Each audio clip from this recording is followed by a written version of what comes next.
Deus os abençoe, sejam bem-vindos Amém. no sagrado e santo nome do Senhor Jesus. Amém. Assim, Pastor Zé Maria. Pastor Zé Varisto, quer sentar aqui em cima, querido? Por favor, viu? Por favor. Irmão Léo vai nos trazer a palavra nessa manhã. Eu gostaria de dizer à igreja que Deus falou comigo nessa noite. Eu tenho uma palavra muito pesada no fim do culto para falar à igreja. Espero a compreensão de todos que são homens nas mãos de Deus e que Deus tem me impedido de comprometer a sua palavra até o dia de hoje e continua impedindo. O recado é forte, espero que os irmãos não me culpem, não me condenem, apenas creem que Deus falou comigo, porque eu pedi, minha esposa pediu, e Deus não deixou me abandonado mais uma vez. Mas o recado é duro, é só isso, tá bem? Depois do culto, então, estarei dando à igreja e peço que a igreja ore por mim para que eu faça com amor, com carinho e dedicação. Tá? Não quero ferir ninguém, mas muito menos ferir o meu Deus e ferir a sua palavra, tá bem? Então vamos receber um olhar com somente crer, e Deus fale aos nossos corações através dele nessa manhã. Mondinho, filma para nós, Mondinho, por favor, vai para o YouTube, né? Somente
Eu senti de fazer algo, faço de vez em quando aqui. Eu tenho bastante chequinho em branco, por irmão Fábio me deu das gravações, a voz dele. Conhece, irmão Zé Varisto? Não é para soar como uma disputa, mas como leitores da palavra de Deus. Gostaria de fazer uma pergunta. Aquele primeiro que levantar a mão e responder correto, pastor Ezequiel está dando risada.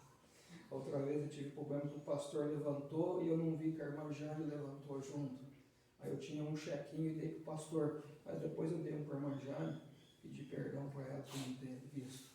Então, aquele que primeiro que levantar a mão e responder corretamente, como eu disse, não é para soar como uma disputa. Não fazemos aqui. Pastor não vale, né? Pastor não vale, porque pastor lê a Bíblia direto, só faz isso, né? Direto lê a Bíblia. Então, eu quero perguntar para os irmãos, qual o motivo que levou Paulo e Silas a ser preso? Qual o motivo que levou ele a ser preso? Por que prenderam Paulo e Silas? Só vou dar uma dica, está no livro de Atos. Alguém sabe o motivo que levou Paulo e Silas a serem presos, serem chicoteados? Pode falar, irmãs, irmãos, aquele que sabe pode erguer a mão. Não sabe? Os pastores. Pastor José Varisto, pastor Ezequiel. Foi a palavra, né? Oi? A palavra, né? Não foi esse motivo, não. Que levou ele a ser preso, não. Pode? Sim. Porque eles pregavam no... Eu só esqueci o nome. Não é também, não. Tá. Então, como ninguém sabe, então, está no livro de Atos, capítulo capítulo 16, versículo 16 em diante. Atos 16, eu vou guardar o chequinho para outra vez aqui. Atos 16, versículo 16 em diante. Pode ficar sentados, depois na hora da leitura da palavra, a gente pede para ele se levantar. E aconteceu que, indo nós à oração, nos saiu ao encontro uma jovem que tinha espírito de adivinhação, ao qual, adivinhando, dava grande lucro aos seus senhores. Esta, seguindo a Paulo e a nós, clamava, dizendo: esses homens que nos anunciam o caminho da salvação são servos do Deus Altíssimo. E isto fez ela por muitos dias, mas Paulo, perturbado, voltou-se e disse ao Espírito: em nome de Jesus Cristo te mando que saias dela. E na mesma hora saiu. E vendo seus senhores que a esperança do seu lucro estava perdida, prenderam Paulo e Silas e os levaram à praça, à presença dos magistrados. E apresentando-se aos magistrados, disseram: esses homens, sendo judeus, perturbaram a nossa cidade e nos expõem costumes que não nos é lícito receber nem praticar, visto que somos romanos. E a multidão se levantou unida contra eles, e os magistrados, rasgando-lhes as vestes, mandaram açoitá-los com varas. E, havendo dado-lhes muitos açoites, os lançaram na prisão, mandando ao carcereiro que os guardassem com segurança. Então foi por motivo de uma libertação. Paulo orou e libertou aquela moça daquele espírito de adivinhação, e eles prenderam Paulo e Silas por este motivo, pela libertação que foi dada à moça. Amém? Irmãos, essa manhã eu gostaria de ler a mensagem: a aproximação a Deus. É uma mensagem nova que eu recebi há pouco tempo. O irmão Brana tira da leitura dessa mensagem em Salmos 65, versículo 4. Aqueles que podem colocar de pé. Salmos 65, versículo 4.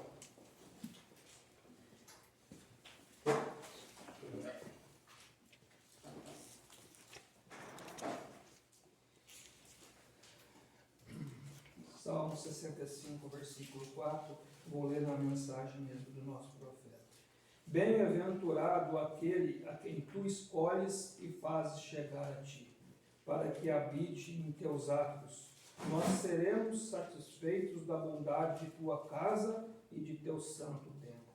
Inclinemos nossa cabeça por um instante. Amantíssimo eterno Deus, mais uma vez, meu Pai, chegou o momento de trazer a palavra do Senhor. Como sempre eu gosto de dizer aqui, meu Pai, o convidado especial nessa manhã é o Senhor. Amém.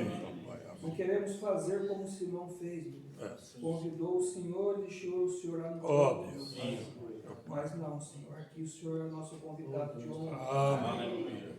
O lugar de honra que é do Senhor Jesus. Amém. Do Espírito Santo, meu Pai. Sim, Que nessa manhã possamos sair daqui com nossos corações regozijados. Amém. Mais uma vez o Senhor falou Amém. comigo. Viemos aqui para ver o Senhor falar conosco nessa manhã. Sim, Deus. Não viemos aqui ver o irmão e a irmã. Amém. Porque diz o teu profeta, quando queremos visitar, nós vamos na casa. Oh, meu Deus. Viemos aqui para ter uma visitação do Espírito Santo. Amém.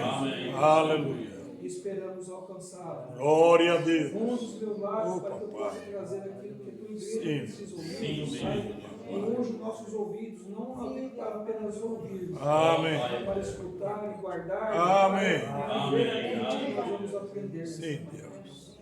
Te pedimos o nome santo e bendito Assim do seja, nosso Pai. Senhor. Amém. Os irmãos podem se assentar. Agora que o Senhor acrescente suas bênçãos à leitura dessa palavra. E agora o salmista disse aqui: bem-aventurado aquele a quem tu escolhes e fazes chegar a ti, para que habite em teus atos. Aquele que Deus escolhe e fazes chegar a ti. Oh, como poderíamos! Eu creio que o Espírito Santo poderia de fato cavar algumas coisas daí, se nós tivéssemos o tempo para fazer isso. Agora notem: bem-aventurado a quem tu escolhes e fazes chegar a ti, para que ele, o escolhido para chegar a ele, habite em teus atos e seremos satisfeitos em teu tempo. Notem, a maneira de aproximar-se a Deus, Deus tem um caminho de aproximação, você sabe. Se você vai visitar um rei, há uma maneira para aproximar-se de um rei. Há uma maneira para aproximar-se de um rei. Há uma maneira para aproximar-se. Bem, vamos simplificar isso. O jovem que quer se aproximar da jovem para familiarizar-se com ela, há uma certa aproximação. Você não pode simplesmente ir ali e dizer: ei, você, eu gostaria de me encontrar com você e apertar a sua mão. E ainda que ela não tivesse muito de dama, ela te faria saber o teu lugar correto. Há uma maneira certa para você se aproximar. É preciso que você venha com respeito com a dama e assim por diante.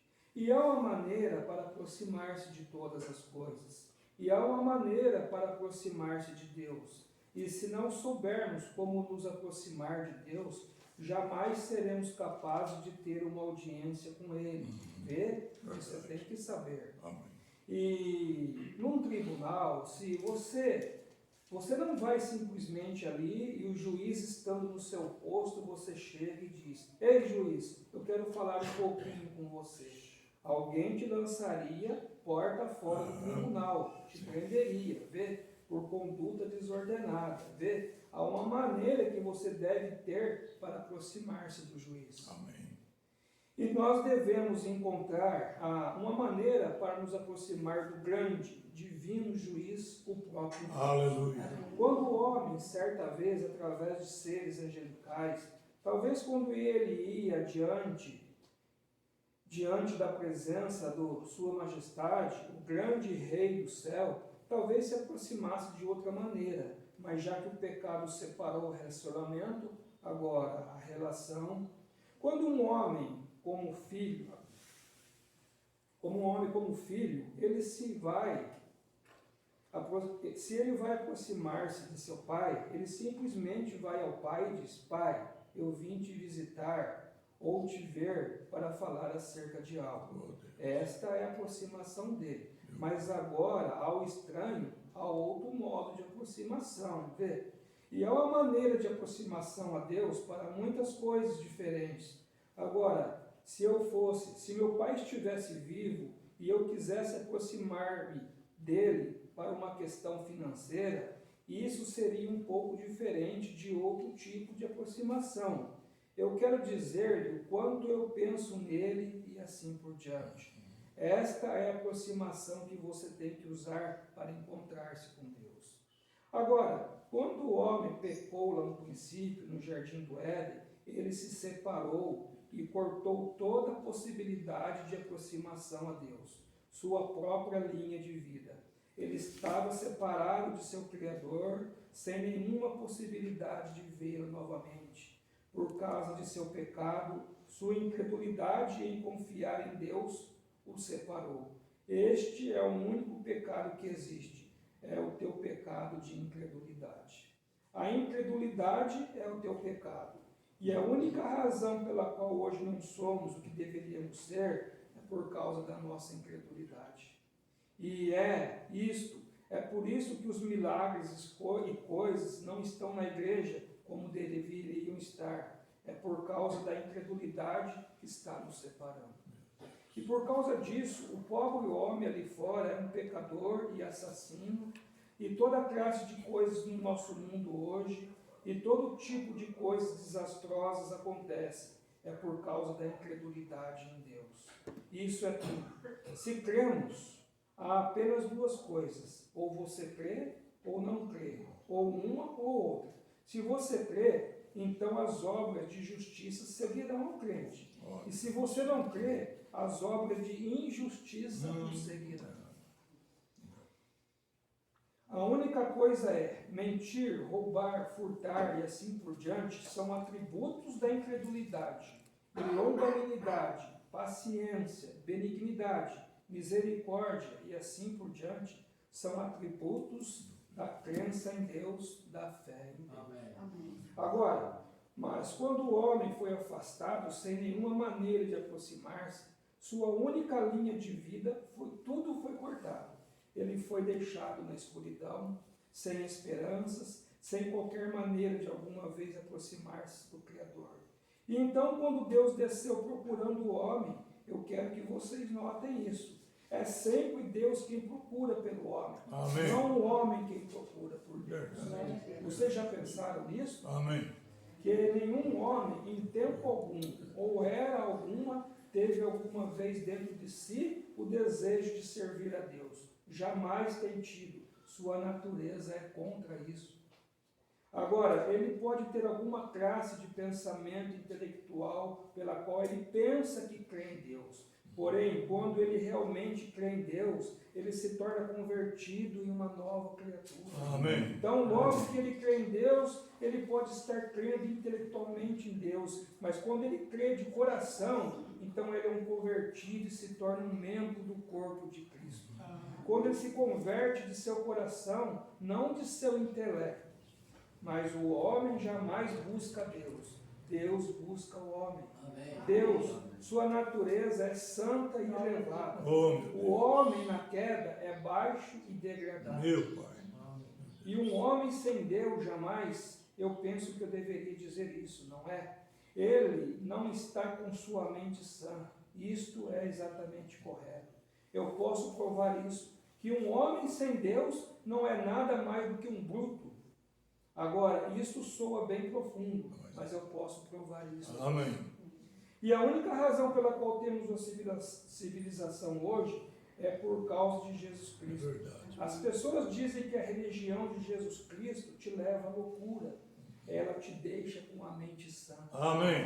E você não está são até que você o encontre. Isso é verdade. Agora, aleluia. Eu não quero ferir seus sentimentos, irmãos ou cavalheiros, e damas. Eu não quero fazer isso. Mas eu pretendo, de fato, colocar as coisas simplesmente da maneira que são. Exatamente. Amém. Cristo jamais te faz perder a mente. Ele te dá a mente. Amém. Depois que você a perde. É o diabo que a toma, te faz perder a mente. É um demônio. Olhem ao maníaco de Gadara. Vê? Quando ele encontrou-se com Jesus, o seu juízo foi restaurado. Sua mente sã. E um homem sem sua mente sã, não importa o quão de intelecto tenha, ele ainda não está são. Um homem que não conhece a Cristo não é mais nada do que um bruto. Ele, por causa das paixões e cobiças, ele tiraria o bebê dos braços da mãe e a estruparia. Meu Deus. Por causa da sua própria cobiça bestial. Isto é certo, certamente ele o faria. Ele tomará os venenos do álcool e coisas em seu corpo, e tabaco e demais coisas que o envenenará e o matará, e pensa que é uma pessoa inteligente e educada. Vê? Ele não conhece algo diferente. Você tem que ser nascido de novo. E então, para aquele homem, você se torna um tolo. Mas a vida de Deus você se torna um bem-aventurado. Amém. Mas à vista de Deus você se torna bem-aventurado. E não importa quanto o mundo tenta dizer algo acerca disso. Você sabe então que você tem passado da morte para a vida. Porque a vida reina em seus corpos mortais através de Cristo. Então, é simplesmente como pegue um porco e um cordeiro. Pegue um porco e um escudo. Então, simplesmente, pegue um porco e um cordeiro e deixe o cordeiro dizer ao porco: eu certamente odiaria ser um porco. Olhe, se rolando nessa lama e tudo mais, e fazendo assim. O porco, se ele pudesse responder ao cordeiro, ele diria: cuide de seus próprios negócios, rapaz. Eu sei o que eu quero. Não é de sua conta. Vê, ele não tem desejo de se tornar um cordeiro, porque a sua natureza é de um porco. Agora, a única maneira pela qual você o tirará da lama, não é lavando, não, mas mudando sua natureza. Quando você muda a sua natureza, você não precisa lavá-lo, ele mesmo se lavará. Se ele tiver uma mudança de natureza, isto é correto? Amém. Certamente. Então, apenas educar-se, unir-se à igreja e ler bastante, e conhecer muitos livros e autores e assim por diante, não significa que você é convertido, já que você tem uma mente intelectual, e isto te faz ter uma concepção mental que há um Deus em algum lugar, contudo você ainda não é um cristão, até que de fato você tenha contato pessoal com Cristo, o qual muda seu coração e natureza. Então você se torna um filho de Deus, e as velhas coisas são passadas, e todas as coisas se tornam novas. Agora, se você notar, Deus, então, não havia maneira pela qual o homem pudesse ter acesso. Assim que teve que ser a misericórdia de Deus. Isto era, Deus chamando o homem, Adão, onde estás? Agora, hoje é a mesma coisa. Esse homem não pode vir a Cristo a não ser que Deus o chame primeiro, vê? Sua natureza, se você teve alguma natureza, algum pensamento acerca de algo, acerca de aproximar-se de Deus, isto é Deus lidando com você, isso é correto, porque Jesus disse, nenhum homem pode vir ao Pai ou vir a mim, a não ser que nós não podemos vir a Deus, a menos que seja através de Cristo. Isto é correto? Amém. Amém? Amém. O Espírito Santo tem que nos chamar primeiro, ou jamais pensaremos coisa alguma acerca disto. Isto será, simplesmente vamos adiante e pensamos nas coisas do mundo. Bem, a igreja está correta, certamente, eu creio que isso está bem. Mas Deus é que tem que dar um verdadeiro toque. Amém. Agora, a maneira pela qual Deus fez para Adão se aproximar, agora observe. Adão preparou ele mesmo uma aproximação. Ele disse, agora eu tenho que ir e encontrar com Deus. Então ele fez para si um avental de folhas de figueira para cobrir sua vergonha, e ele descobriu que Deus recusou aquela aproximação. E hoje, se o homem pensa, agora eu ajudarei a senhora Jones aqui, ela é uma mulher viúva, ela precisa de um pouco de carvão, eu darei à Cruz Vermelha ou alguma organização de caridade um pouco da minha abundância, eu vou unir-me à igreja, e você está apenas preparando para si uma aproximação que Deus recusará. Há somente uma aproximação através de Deus. Agora, Deus recusou a maneira de aproximação de Adão. Então Deus foi e preparou uma aproximação para Adão. Ele preparou para Adão uma aproximação, e fazendo isso, ele matou umas ovelhas ou algo assim, e pegou suas peles, e através do sangue trouxe a primeira aproximação do mundo em pecado para Deus.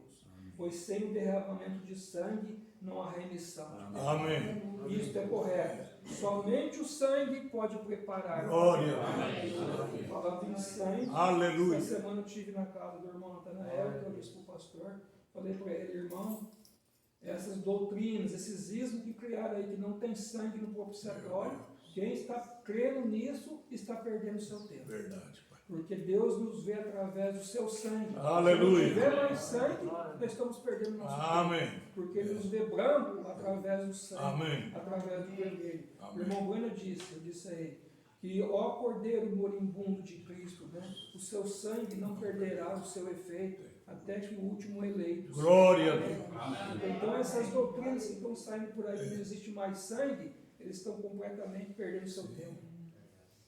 Vamos continuar aqui. E Deus proveu ali uma aproximação para Adão no jardim do Éden, que através do derramamento de sangue do inocente, proveu uma aproximação a ele. Então Adão pôde uma vez mais vir através do sangue derramado do Cordeiro, aproximar-se e falar face a face novamente com Deus. Como? Através do sangue. Através da aproximação que Deus proveu para ele. Agora, o primeiro método de Deus para que o povo se aproxime dele foi através do sangue derramado. E isso tem sido assim desde aquele dia até o dia de hoje. A mesma coisa, que através do derramamento de sangue traga a aproximação. Amém. Amém. Agora, muitas vezes, Deus tem dado tais símbolos, emblemas e assim por diante, fazendo um caminho para ir a este sangue. Agora, por exemplo, tomaremos a Jó. Quando no livro de Jó, o mais antigo da Bíblia, e quando Jó, um ancião, e pouco antes que o desastre acontecesse ao seu lar, ele ficou como que preocupado. Ele tinha alguns filhos, e eles eram mundanos, saíam, misturavam-se com as coisas do mundo. E todos nós, pais, sabemos que sentimento é esse, quando seus filhos, seus queridos, começam a misturar-se com o mundo, saindo com os incrédulos. Eu suponho que Billy não está presente no momento, penso que ele está ali fora conversando com o irmão Woody, mas em nossa cidade não temos uma escola cristã. E há um grupo de crianças mundanas, meninos e meninas também. Quando eu pensava acerca de enviar meu filho àquela escola, sabendo que toda coisa que eu deixei claro para ele, a menos que ele tornasse um verdadeiro convertido, que é realmente vir a Cristo, toda a sua natureza seria mudada. Ele escorregaria de minhas mãos tão rápido ele saísse com aquele grupo mundano. Porque a própria natureza nele, sendo um bom menino, não importa o que, tendo um pai ministro, um lar religioso, onde não aprovamos nada mundano em nosso lar, procuramos viver pela graça de Deus como os cristãos devem viver, a influência foi posta diante dele. Amém. Eu sabia que se ele perdesse, ele certamente teria que passar por cima de um lar justo para ser um perdido. Eu creio que ele teria que pisotear minha vida, ele teria que passar por cima da Bíblia, ele teria que pisotear o sangue de Cristo, porque certamente, pela graça de Deus, apresentei isso diante dele. Mas essa natureza não é mudada, ela simplesmente irá adiante como sendo mesmo. E como penso no dia quando o Billy entrou no ensino médio, e como eu pensei, que coisa, e sabendo que ele tinha sido batizado, certamente, mas ele jamais tinha feito uma rendição completa. Meu Deus. Uma consagração a Cristo. Sabendo que a natureza de criança ainda estava nele, como meu coração suspirava por ele, e como eu orei, saí com o meu carro e dirigi dando voltas e dizia: Deus, não permita meu filho se envolver com aquele tipo de lixo ali. Meu Deus. Como eu disse, Deus, eu espero, eu oro, a mãe dele faleceu e tenho tentado ser ambos, pai e mãe para ele. Então, por favor, Deus, não permita ele se envolver ali e entrar em problemas. Amém. De alguma forma, tu o protegerás, Senhor. Se eu tivesse tempo essa tarde, isso levaria horas para explicar como Deus colocou a luz vermelha no caminho de Billy. Vez após vez, sim, Senhor, eu tenho visto aqui, há não muito tempo atrás, eu estava em New Albany. A menininha estava no dentista, a pequena companheira tinha machucado o seu dente na escola. Então Billy tinha saído para pescar e veio e pegou um terrível resfriado ou algo assim. Eu estava com alguns ministros, estávamos em New Albany e minha esposa estava com a menininha no dentista para arrumar os dentes. Quando eu estava ali e algo me disse: saia do carro e comece a caminhar. Eu pensei, o que foi isso? Eu saí e comecei a descer da rua, e o Espírito Santo encontrou-me ali e disse: vá para casa imediatamente, Billy. Vá para casa imediatamente. Billy está a ponto de morrer. Eu tinha deixado com sua bicicleta indo pescar. Bem, ele foi até ali, penso, e caiu no rio enquanto pescava, e ficou molhado e pegou um forte resfriado ao redor do rio. Ao invés de voltar para casa, ele foi direto à casa de Sam e pediu-lhe, este é um amigo médico, e disse: doutor, dê-me uma injeção de penicilina, molhei-me hoje, eu não quero pegar uma gripe forte. Disse, e o doutor deu-lhe uma injeção de penicilina, e quando ele chegou em casa, seus dedos dos pés estavam tão inchados e caiu. Minha sogra que estava ali o chamou rapidamente e correu e ligou para um especialista de Louisville para enviar uma ambulância ali rapidamente e levaram-no ao hospital e o colocaram ali e deram-lhe 2 injeções de adrenalina no coração dele. E seu coração foi a 10 ou 20 batidas, algo assim. Eu corri para casa realmente rápido. Aqueles ministros comigo disseram: como você sabe que é Billy? Eu disse: observem e vejam. Entramos nos portões e ali estava minha sogra no jardim, gritando o mais alto que podia: Billy está morrendo no hospital. Eu os despedi tão rápido quanto possível e saí para o hospital. Um par de dias antes eu disse: Billy, você está andando em terreno perigoso. Deixe a companhia no qual você está. Então, filhos e filhas, pelo amor de Deus, escute o conselho dos seus pais cristãos nessa manhã. Amém. Nós não falamos nada para prejudicar vocês. Amém. Para o bem de vocês. Amém. Teu pai, tua mãe fala para o bem de vocês. Amém. Não é para o mal. Olha aqui o irmão Brana falando com o filho dele. Glória Deixe a a Deus. companhia no qual você está. Eu disse: o Senhor Jesus mostrou-me na noite passada, um pouco antes de dormir, enquanto estava ali no quarto depois de orar, eu te vi que não me davas ouvido a que eu dizia. Mas você pulou de uma janela, eu te vi volteando de cabeça para cima, calcanhares para cima, aquele filho desobediente, que acha que só ele tem razão. O pai e a mãe falam, ele é o bonzão. Calcanhares para cima, indo cada vez mais pelo espaço. Eu disse: você deve parar de sair com esse tipo de companhia, Billy. Bem, uma criança